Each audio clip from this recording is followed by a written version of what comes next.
Night 11:30 ఆ టైంకి ఒక పెద్ద సౌండ్ వచ్చింది. సో, విండో దగ్గరికెళ్ళి ఓపెన్ చేసి చూస్తే బయట ఇవన్నీ వెహికల్స్ ఫార్మ్ అయినాయి. అంటే ఇదంతా వితిన్ సెకండ్స్‌లోనే వాళ్ళొచ్చేసిర్రు ఇన్ని వెహికల్స్. సో, పోలీస్ వాళ్ళు ఒకతన్ని పట్టుకొని అడుగుతున్నారు.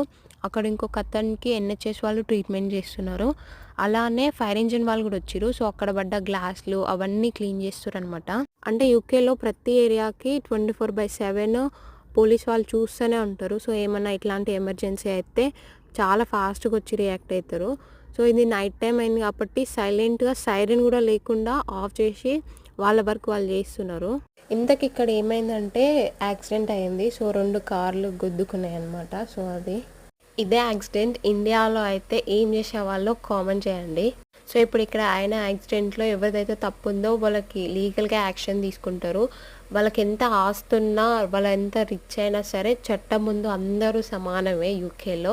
అదే ఇండియాలో పైసలుంటే ఏదైనా చేయొచ్చు. అంటే చట్టం చుట్టం గూడా అయితది పైసలుంటే. కానీ యూకేలో అట్లా కాదనమాట. సో, లీగల్‌గా ఉంటది అంతా.